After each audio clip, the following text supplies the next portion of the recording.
Hey guys, how's it going? Welcome back to another breakdown. I've been really missing these and I'm happy that we're finally getting another new show for Star Wars, and this one's going to be really promising, The Book of Boba Fett. We just got the trailer, so let's begin with a little bit of a breakdown. So we begin the shot with a robot spider coming out of a pit by Jabba's palace, carrying a brain in a red liquid. This is a B'omarr monk. Now we saw them in the beginning of The Return of the Jedi with C-3PO and R2 in Jabba's palace. These were monks that sought enlightenment so much that they figured leaving their body and resorting to just a brain would allow this to be more possible. Now there are a few places where the B'omarr are actually mentioned, and the first most original one is the junior novelization for The Return of the Jedi. I'm going to read an excerpt from the book and you can get a bit of an understanding of the first time that we ever got to know about these creatures, or these beings rather. Jabba's palace had been built around the ancient monastery of B'omarr monks, a mysterious religious order that believed in isolating themselves from all physical sensation to enhance the power of their minds. To achieve this, enlightened monks had their brains transplanted into nutrient-filled jars. Rumor had it that B'omarr monks still existed in the palace's lower levels. C-3PO wasn't in any hurry to find out if the rumors were true. Then a few pages later, there's another excerpt from them. Suddenly, a spider-like robot with spindly legs lurched out from the shadows and scuttled past C-3PO. The robot carried a jar that contained a brain, a disembodied B'omarr monk. Frightened by the sight, C-3PO cried, "Oh, R2, R2, wait for me!" So it seems like Jabba built his palace around these monks and their monastery. So I'm thinking that they're all probably just below Jabba's palace, and while they look super scary and, volatile almost, they actually aren't. They're just very ascended beings. They're monks, essentially. And Jabba actually had them below his palace and sometimes would let them come up, and other times he was in control of them. So what I'm thinking is happening now with Boba, since he looked so beat up and just kind of like acid washed almost from the Sarlacc pit and being partially digested with all those scars and everything, I think in the Book of Boba we're going to see these B'omarr monks teach him how to possibly regenerate and heal himself, because he looks like he definitely has regenerated. He has eyebrows now, he's not as pale anymore, he's got his complexion back, he's not scarred up like he was. He looks a lot better and a lot healthier. Not to mention Fennec Shand was shot up pretty bad too, and she's quite cybernetic herself now. So we gotta see how all of that happened and how Boba Fett is so proficient in regeneration and perhaps, healing. And I think the B'omarr monks are possibly going to help us understand a little more of that and let us into the insight of their minds, which is really all they are. Now, the older the monk, the less legs the spider had. And these monks knew how to regenerate and possessed many secrets for regeneration. This seems like something that would come in handy for Palpatine, for Snoke, and especially Boba. So maybe, the remnants of the Empire could hire Boba later on for a job to research the possibilities of regeneration or healing or something like that. Or they just were freed by Boba and he was using some of their knowledge and their regeneration abilities perhaps for himself from the Sarlacc damage. Jabba locked them up beneath his palace and he sometimes let them go free in his palace as well. So now that we see them roaming around, maybe Boba has freed them. Perhaps they'll be like a confidant to Boba or something. Fett claims that he's not a bounty hunter, so it seems he has bigger visions for himself now. He no longer identifies himself as a kill for hire. He wants more. He wants to rule the underworld of the galaxy.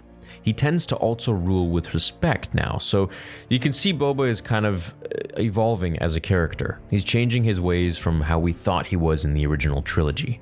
I feel Boba is often misinterpreted. While he was very stoic when we saw him as a kid in episode 5 or whatever age you were, for me it was a kid, there's much more to him. He was just doing a job at that point, and he always does his job well. Jabba ruled with fear. He was the biggest crime boss in the galaxy, and in fact George created Jabba inspired by his buddy Francis Ford Coppola's Godfather films. Boba puts his helmet on and it seems like he's in some sort of regeneration chamber, I'm not sure. A droid hands him his helmet and he seems to be, back on his feet. Now it's definitely not a flashback scene because this is his new armor that he has, so perhaps he has to sometimes go into a regeneration chamber or something in order to heal and protect himself from perhaps the poison or the toxins or the wounds that the Sarlacc has caused him those years ago. Or maybe he's just changing out of his suit, who knows. Now, as for who saved him, no one really knows, but in Legends it was Dengar. But now in canon, it could be the Sand People, which would make sense as to why Boba was traveling with their gear, unless he killed them and took it in Mandalorian Season 2, Episode 1. But I have some different theories about that. I could go on about that in another video. A voice says, "I've heard otherwise." I believe this is the Ithorian speaking to him, which we see momentarily, and I think this guy might be, I don't know, some sort of a godfather of the underworld. Maybe Boba is going to pay his respects or talk to him, or maybe he's in control of another faction of the underworld, so to speak. And Boba is like, hey, I'm back and I want to start taking over some stuff too. We see Boba and Fennec in what looks like Mos Eisley on Tatooine with some Gamorreans behind, possibly with him or guarding the door. The next scene is pretty cool. So Boba calls all the captains that once ruled under Jabba and he wishes to cooperate with them instead of fighting. This would make them all rich. So it seems right here that Boba is more interested in power and being rich than just killing for his ego. He's on another level at this point. He's not, the young little Boba, and he's much more level-headed, and he's looking at the grand picture. This makes him more dangerous. Now, Boba was doing bounties for credits before, so he was kind of reliant on the Empire. But if he has all the money in the galaxy, then he can no longer be bought for jobs. This makes him very dangerous and a much more free man. We see Trandoshans, we see Qualish, and the guy challenging Boba at the end of the trailer. I don't really know what species he is, but he looks like a Faline, and I'm really not sure, so someone correct me on that if you know for certain. Now, the Black Sun Crime Syndicate was run by Zayton Maj, who was a Faline. And they kind of look similar, but I could be wrong, so someone let me know. We see some Twi'lek baddies and just overall badassery of Boba and Fennec, especially as they go up against these guards who I assume are part of the New Republic, but they could all just be, a wearing another gang who most likely will have a lot against Boba Fett showing up out of nowhere to run things and rise to power. I can assure you, people and gangs won't be so allowing of Boba just coming in there and trying to take things. Fennec speaks to the captains and tells them to speak freely as they like because they challenge Boba saying, what's to say that we don't just kill you and take what we want? And she says, well, if you spoke this way to Jabba, he'd have fed you to his animals, or in other words, his rancor, which I'm thinking Boba probably has another one at his disposal because, that one died, unfortunately. But having a Boba show without a rancor and, taking Jabba's palace without a rancor or some sort of crazy creature just seems like it would be missing something. So I think we could be seeing something like that. So Boba sits back like a boss and says, please speak freely. In other words, say what you want, see what happens. So as Boba starts to rise to power, I think that he's going to be one of the most untouchable beings in the galaxy. He already has street cred, so that will buy him some sort of time and lend an ear from gangsters that, he wants to talk with or join forces with. And eventually he's going to rally enough people behind him that he'll create an army, and then so many people will probably be just joining the Fett gang. The show is super promising with tons of diving into deep lore and more criminal underworld of Star Wars, much like a Godfather or Sopranos of Star Wars, and I couldn't be more excited to see what Lucasfilm has to offer us with this show.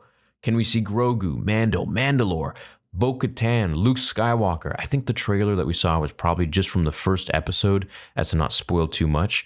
And I'm sure we're going to get, as the weeks near towards December 29th, which is when the show comes out on Disney+, we'll get some crazy new reveals. Some things I'd really like answers to is how Boba actually did survive the Sarlacc pit, because in Legends there are many different ways. Dengar saved him, and I'm going to release a video on that soon for you guys if I haven't already, maybe a more updated one. But with this one, I'm thinking, could, the Sand People have saved him? Could someone else have saved him? Could he have saved himself and just gotten out of there maybe with his jetpack, which is already kind of busted up? There's tons to be told from this show, and I can't wait to see more of it. So I hope you guys are going to be ready for the watch parties, the breakdowns, and the overall fun. 2022 is going to be, I think, one of the biggest years for Star Wars to date. We're going to get a lot of shows. Andor, Boba Fett is going to finish in 2022.